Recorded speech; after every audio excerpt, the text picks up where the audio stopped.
A battle between old versus new. Which one will be crowned supreme? Find out now on Monofilament VS Fluorocarbon.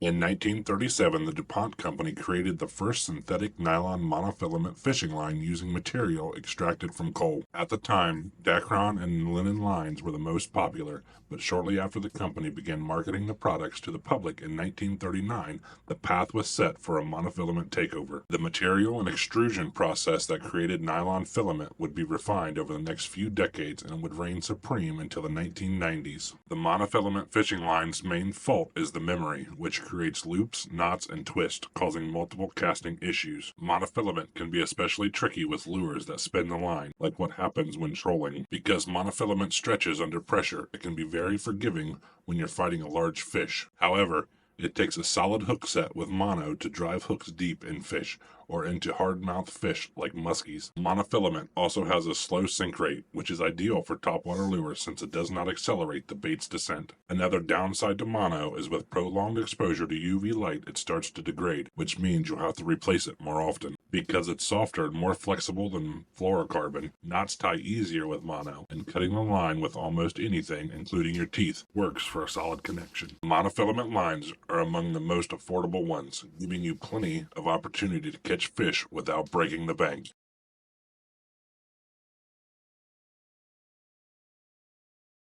Fluorocarbon line was invented by Japanese company Seagar in the 1970s, though it really didn't gain a foothold in the US until the 1990s. While it's created in a process similar to monofilament extrusion, fluorocarbon is made by mixing hydrogen, carbon, and fluoride, which behaves much differently than the nylon used in monofilament. Fluorocarbon has a lot of memory, so it tends to work better on bait casting reels than spinning reels. The pros solved this problem by filling their spinning reels with the main line of braid and attaching a 6 to 8 foot leader of fluorocarbon. The tightly packed molecules of fluorocarbon transmits more energy than monofilament, so it sends more information from the other end of the line to help you detect light bites or if your lure is ticking the bottom. Crankbaits or suspended stick baits can dive about 25% deeper when fished on fluorocarbon because of the line's tendency to sink. The abrasion resistance of fluorocarbon line makes it ideal for fishing around rocks, steel cables of docks, and any other bass cover that can nick your line. The polymer also resists deterioration caused by sunlight, gasoline, battery acid, and insect repellents and doesn't absorb water. Fluorocarbon is virtually invisible in the water, which equates to more bites regardless of what kind of lure you use. Polymer is almost invisible to fish because it is nearly the identical refractive index as water. Fluorocarbon has about the same knot strength as monofilament, so no special binding is required. I have noticed clench knots will slip some on fluorocarbon, so I tie my lures to this line with a polymer knot. Fluorocarbon is a great line for many single hook baits like football jigs, swim jigs, and Texas rigs. Mono is sufficient for setting small and thin treble hooks, but when trying to generate enough force for an impact hook set, the stretchiness of mono makes it hard to hook fish with bigger, bolder hooks. So don't think you need to have 10 reels spooled up with a variety of line sizes in each line type to start with. You can do a lot with one reel spooled with either 15-pound test mono or 15-pound test fluoro, and you can fish a majority of bass fishing techniques fairly well with a combination of these two.